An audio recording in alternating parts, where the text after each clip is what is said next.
Coming up next on Making Moves, it's football season, and that means the JTA Stadium Shuttle is back in business. We'll talk with Jaguars president Mark Lamping about the team's longtime partnership with JTA. A new park-and-ride facility is coming to Baldwin, and how the JTA is turning summer internships into a successful hiring program. I'm Joyce Morgan Danford. Those stories and a lot more, all next on Making Moves.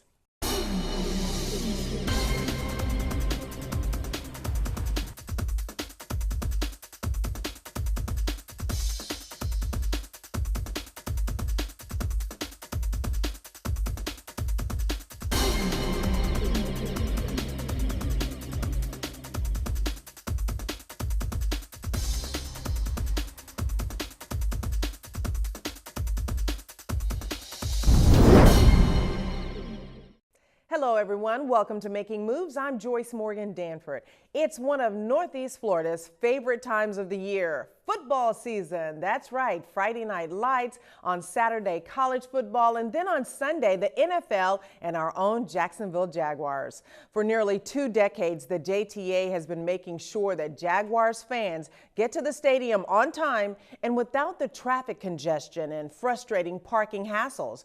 The JTA Stadium Shuttle service, considered among the best in the NFL, has been a Sunday staple since 1995. The service coordinator attributes that long-term success to just one thing. We've remained consistent throughout the previous 18 years. We were truly successful during the 2005 Super Bowl, and that has carried on through today. The premier thing that we do through the shuttle system is we keep the streets safe. There's a lot of traffic that's taken off of the street, cars particularly, that will minimize the impact that it has on the city overall. The JTA Stadium Shuttle is available at 6 locations throughout the area. Here's a list. There are 4 suburban locations. In Orange Park at the corner of Wells Road and State Road 17, that's in the Wachovia Bank parking lot. In Mandarin at Marvin and San Jose Boulevard. On the south side at JTB and Phillips Highway, and at the beaches at the Wingate Little League Park on Penman Road. Tickets for all suburban locations are $12 each. You can also use the 2 downtown area locations, the Kings Avenue Parking Garage or JTA's Convention Center lot. Tickets here will cost you $7 each. There is continuous service throughout the game from the Convention Center lot. Over the first 18 years, more than 1 million Jaguars fans have used the JTA Stadium Shuttle to get to the game. And that doesn't include the more than 250,000 trips that were taken in just 4 days during Super Bowl week. So as you might expect, the Stadium Shuttle has become a vital part of the game day experience for Jaguars fans.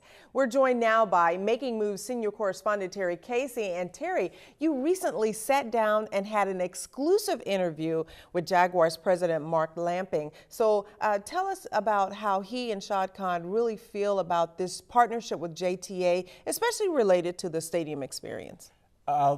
In a couple of words, they like it.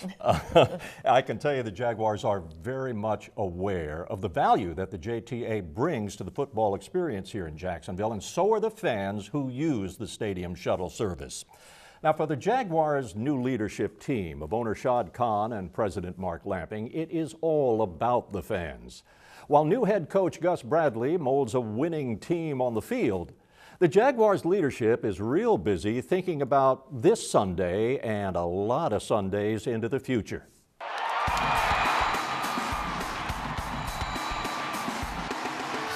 There's a new intensity at Everbank Field, a renewed focus on winning on the field, and perhaps even more important for the Jaguars, creating a winning game day experience for the fans in the stadium. And that begins when they board a JTA Stadium Shuttle. It's been that way since the city got the franchise. But the Jaguars have a new front office, new direction, and a new way of thinking. President Mark Lamping handles all the business operations, everything except football. The partnership that we have with JTA and the service they provide is a very, very important part of us giving our fans that experience. I need 2 season passes, please. The shuttle's fantastic to get the fans down to the stadium. How long have you been using the shuttle? Every game we go to. We've been doing this for 8-9 years now. We love it because it beats all the traffic. We get in and we get out. It's nice and cool when we have the city buses. Because it's convenient. I don't have to worry about parking down near the stadium and being in that crowd and the rush, and just like it better. Here's your JTA season passes. For each home game, the JTA Stadium Shuttle delivers between 6,000 and 8,000 hardcore fans to Everbank Field. Go Jags! With a mission to cheer the Jaguars on to victory. It is a very, very important part of everything that we do here, and it has to continue to be so, and probably become even more important in the future. When it comes to the future, this undeveloped chunk of land along East Bay Street is important too. Now, it doesn't look like much, but the Jaguars see it as a front door. We've talked quite a bit about what we need to do so that fans are more interested in coming to the sports complex. One part of that is the current area of the shipyards that's undeveloped. That's really the front door to the sports complex. To get through that door, a transportation link from the core downtown to the shipyards would be important. Not only would it provide daily connection to a development that could include condos, could include restaurants, could include hotels, it would also be a stop that's very close to the arena and very close to the baseball grounds and Everbank Field. They're talking about the Skyway. Extending the Skyway simply to get people to Everbank Field, I don't think that that's necessarily the right path to follow, but extending the Skyway to promote and encourage additional development along the St. Johns River, particularly the shipyard site, with that development becomes successful, and those people that want to take that type of transportation on event days, again, whether it's to the arena, the baseball grounds, or Everbank Field, that would be a great alternative. Lamping projects steady improvement for the Jaguars over the next 5 years in a number of areas. But listen to this. And building the display case where we going to put the Vince Lombardi trophy. So is that really included in the next 5 years? Yeah. One thing great about the NFL is you never know what's going to happen.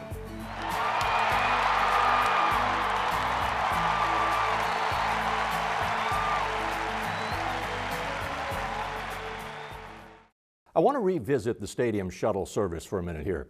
Perhaps the most important thing about it is that because so many fans do use it, it really allows the stadium lots to clear out quickly, at least compared to the massive traffic jams you might see in other NFL cities.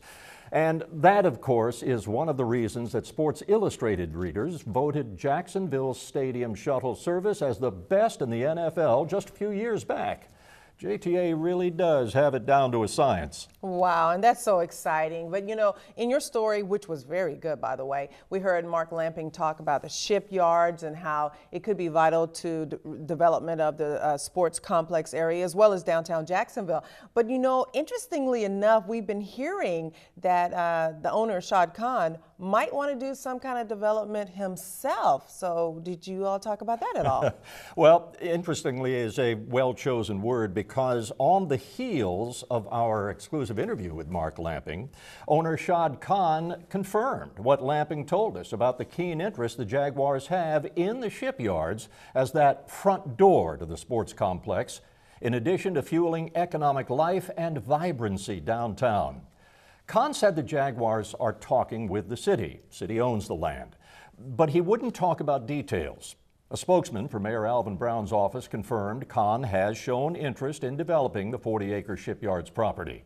Khan says he has hundreds of ideas to make the area a destination and reverse the exodus of people who go downtown to work and then wind up leaving. And he also says that life for the shipyards would be good news for all of downtown, didn't he? Oh, absolutely, absolutely. So there's still much more to come to this story. It's still developing. And of course, we'll just stay on top of it. Thank you so much, Senior Correspondent Terry Casey. Well, fresh off the completion of a brand new park-and-ride facility in southern Clay County, JTA is now looking west. Plans are in the works to build a similar but smaller park-and-ride facility in the town of Baldwin. JTA officials met with Baldwin residents last month to go over the location and design plans. The new facility would be located on property owned by the Florida Department of Transportation at the intersection of US 301 and US 90. The FDOT already owned this because originally they wanted to continue this road through, and they had already decided they weren't going to do that. So it was a very narrow piece of land that they already owned and really didn't have uses for anything else. And it was very central as well to the town of Baldwin, so it just worked out perfectly for this park and ride. It's going to be the perfect place for the simple fact that you've got the I-10 corridor going into Jacksonville, and the majority of people in Baker County and western Duval County work in Jacksonville. But it's a perfect location. You've got the high school, the middle school, elementary school. You've got different businesses here, but it's a perfect place for people to meet and ride together or use JTA. Baldwin, for a lot of people, you know, we're just right next door to Jacksonville, but sometimes it's hard for people to get into Jacksonville. I think about our senior adult population sometimes that just, I think it would make it very easy for them to be able to park and to ride. It would be a good safety factor for them. They wouldn't have to get involved in all the traffic in Jacksonville and all. There would be 21 parking spaces and a shelter. The Baldwin Park-n-Ride would be serviced by the new Baker County Wildcat Express shuttle, as well as JTA's transit services. JTA is also working with officials in St. Johns County to establish a new park-and-ride in that area. One of the goals of JTA's Chief Executive Officer Nat Ford and his new leadership team was improving communication. Well, the easiest way to do that is to talk with your customers and find out what they need and what they think of the current JTA service they're receiving. That's why JTA has several teams out at its transit hubs and other locations, talking to riders and gathering information. The data collection will be continuing through the end of September. JTA hopes to then use that information as a way to continue to improve its overall service. And still to come on Making Moves, we'll tell you why signs like these are popping up along some of Jacksonville's off-ramps. We'll continue our series on hurricane preparation as we show you how to better protect your home from disaster and how using interns for more than running errands can help your company thrive. Those stories and much more when Making Moves comes back. There's no better place to be on game day than Everbank Field watching your hometown Jaguars. And there's no better way to get to the stadium than on the JTA Stadium Shuttle. Single game tickets start at just $7. Buy your tickets online at jtafla.com, at the JTA Admin Building downtown, or at any JTA Stadium Shuttle lot. The JTA Stadium Shuttle, your game day ride for 19 consecutive years.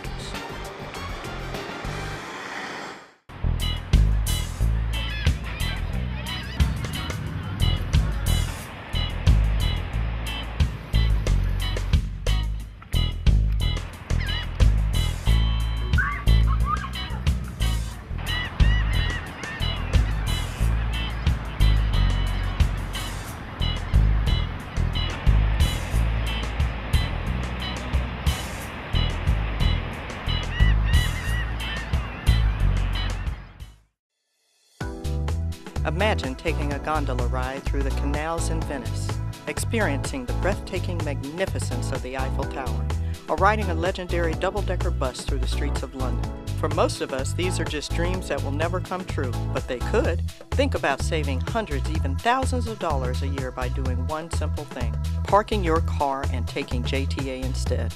Save money, ride JTA, and make your dreams a reality.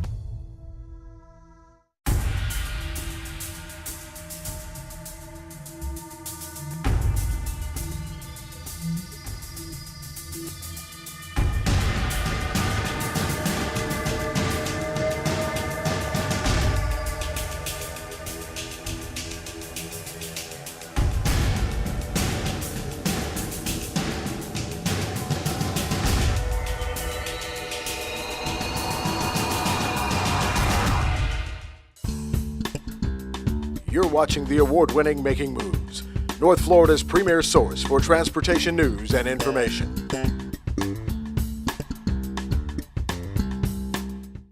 Welcome back to Making Moves. If you've been wondering about the purpose of the group of small digital messaging signs near Interstate 95 that keep flashing FDOT test message, Well, we can finally unlock that secret to you. The signs are part of a testing program being coordinated by the North Florida Transportation Planning Organization along with the Florida DOT. There are 17 signs total near I-95 between Bay Meadows Road and Emerson Street. The signs are designed to complement the huge messaging boards on the interstate that spell out delays and accidents. The idea would be that folks on the interstate would see the large message sign to indicate that there's an incident and that they should divert to Phillips Highway. What these small signs are actually doing are reacting to that incident, and depending on which direction we want to send traffic, these could just be signs that show a digital arrow to turn right or something very small. What we're trying to do is just show them what route to take so they feel more comfortable when we have moved them off the interstate. The TPO will be testing the signs over a several-month period to ensure that they have adequate data before implementing a full-scale program. These dynamic messaging boards are just the latest phase in a decade-long advancement of intelligent transportation systems being utilized here in the North Florida area, including traffic signal priority that we profiled here on Making Moves earlier this season. Those new signs may come in handy should a major weather event come our way. Here in North Florida, we all know that we're right in the heart of hurricane season. That means we always need to be prepared. As we continue our commitment to awareness and preparedness, we want to take a closer look at protecting your home on the inside and the outside. Making Moves' Eugene Lindsay gets some advice from a home improvement expert. We're in that point of the hurricane season, September, October, and November, when the tropics really start to heat up. So now is the time to prepare. It could make all the difference should a storm come barreling through our area. Because it does a couple of things. One, it puts electricity. Pete Miller with Home Depot reminds us it's important to have a family plan for emergencies like hurricanes. The plan needs to include decisions on everything from supplies to have on hand to how to cover your windows and doors. You'll also need to decide whether or not you'll use a generator to temporarily power your home. But which one is right for you? And then the smallest generator we normally run is about 3,500, like you see right here. That would typically run your minimal things such as a refrigerator, freezer, maybe a window air conditioner, some box fans, some lighting, a radio, and or TV. Just the things that are very essential. Miller says it's important to know how to use a power tool before you need one during an emergency. Tools like chainsaws are helpful for cutting down fallen limbs, but if you're unfamiliar with a new power tool, the conditions after a storm could make it a hazard. We actually have these little safety vests. If you're going to be out and about and it's dark outside, it'd be wise to wear one of these so somebody can see you out there, because the street lights will probably be out. Again, just a lot of it's precautions. From one side of the store to another, Miller gives us a lesson on what's available to help protect windows and doors. Traditional plywood is most economical, but these days, there are more choices. One additional option, it's a little bit lighter, and maybe not as much protection, are these Lexan panels. There are clear ones, and you can cut them to size also to cover your openings and your doors. And it has to be mounted in with some sort of set screw into the frame of the door or window, and they come in different lengths and different widths. But it's much lighter weight. There's also a metal version of this type of paneling available, but it's a very strong fabric, and it will take impact, and obviously it's going to be stretched more tightly across your windows. You can see it'll take a pretty strong blow. And of course, your family's hurricane supply kit must include plenty of food and water, but you'll also need lighting like these LCD flashlights and lanterns, plenty of batteries, maybe even a good weather radio, and possibly even walkie-talkies. Now, while having these supplies on hand before the storm is crucial, planning for safe and proper cleanup once the storm is over is just as important. You want to have some dust masks with you, because if you get a lot of debris and dirt and things around in your house, say you got sheetrock that comes down or the ceiling falls down, you want to have some respirators. Worry about mold issues. You know, you want to protect your breathing as well. Plan for recovery as well for the cleanup after the fact when you do have a storm, and you're going to need something other than kitchen garbage bags, something that's going to be heavy that will take wet things, because wet items weigh a lot, and they're going to tear right through regular plastic bags. For JTA Making Moves, I'm Eugene Lindsay. Up next, how JTA is using its internship program to prepare future employees. And the stars were shining for Northeast Florida at a recent award show in Daytona. Who took home the gold? When we come back. There's no better place to be on game day than Everbank Field watching your hometown Jaguars. And there's no better way to get to the stadium than on the JTA Stadium Shuttle. Single game tickets start at just $7. Buy your tickets online at jtafla.com, at the JTA Admin Building downtown, or at any JTA Stadium Shuttle lot. The JTA Stadium Shuttle, your game day ride for 19 consecutive years.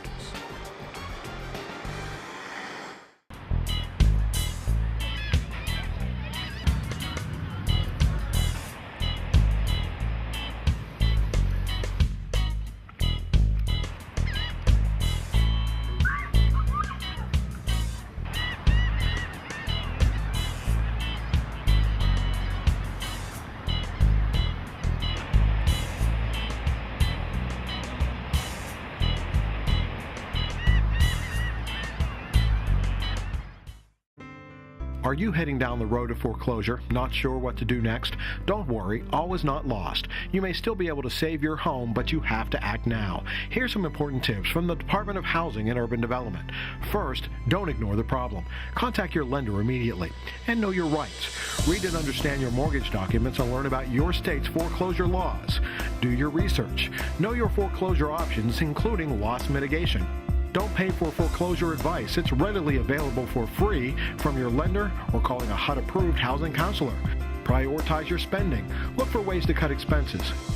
And watch out for foreclosure recovery scams and companies claiming they can stop your foreclosure immediately.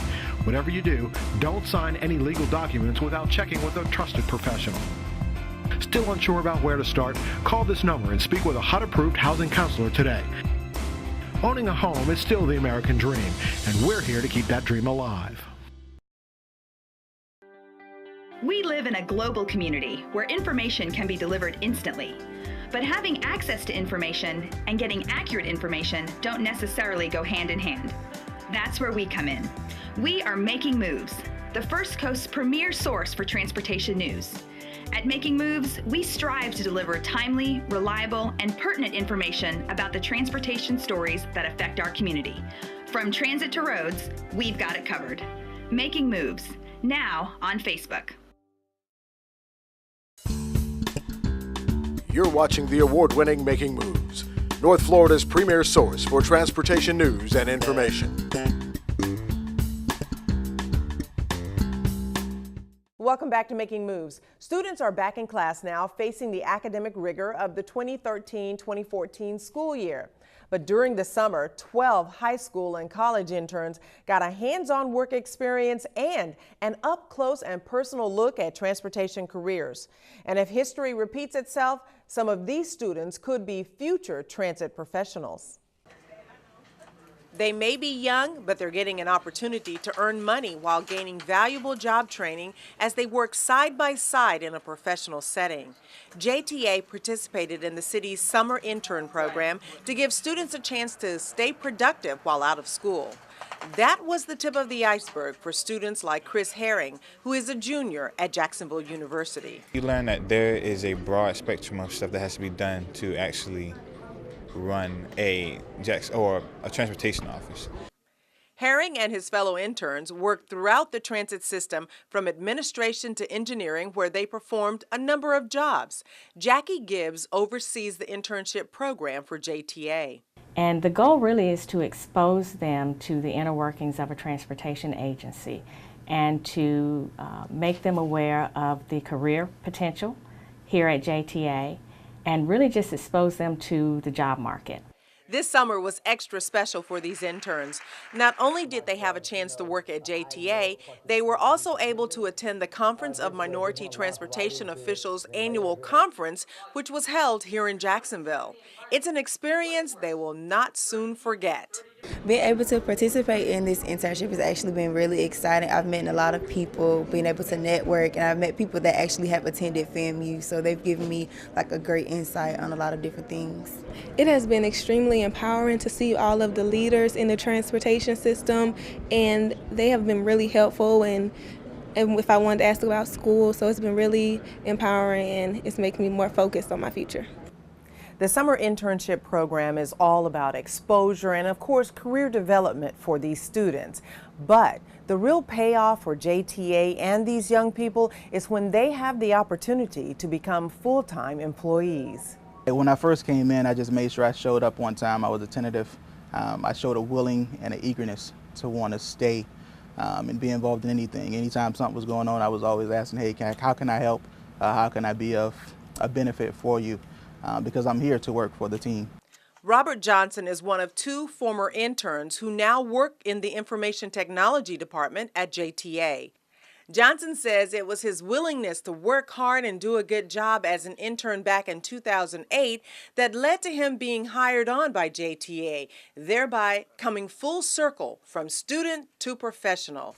He has advice for anyone considering an internship.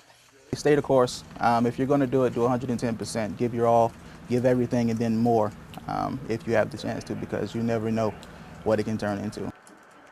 Time now for the last word, award. The Florida Commission for the Transportation Disadvantaged has bestowed the JTA with its Innovation of the Year award. JTA's Liz Peak accepted the award on behalf of the authority at the Commission's 21st Annual Awards Banquet held recently in Daytona. The Innovation Award is in recognition of JTA's work in developing a regional transportation system in North Florida, including work on a one-call, one-click regional information center aimed at assisting veterans gain access for transportation to jobs, medical appointments, and much more. One call, one click actually extends the technology to our passengers and social service agencies that support our passengers. But the foundation is this regional scheduling system that's connecting all these different service providers together using one software to coordinate trips. Clay County Commissioner Doug Conkey, who served on the Regional Transportation Study Commission, was honored as Elected Official of the Year, while Kathy Brown, the Executive Director of the St. Johns County Office on the Aging since 1999, was presented with the Commission's Lifetime Achievement Award. So congratulations to all of our local winners. Your work, of course, is so inspiring. And that wraps up this edition of Making Moves. Remember, if you missed any part of the show or just want to watch it again, complete episodes of Making Moves are always available online at jtafla.com and on our YouTube channel, JTA 904. You can also find exclusive web-only content on our Facebook page, so be sure to check it out. That's facebook.com/JTA Making Moves. For the entire Making Moves team, I'm Joyce Morgan Danford. We'll see you the next time we're making moves.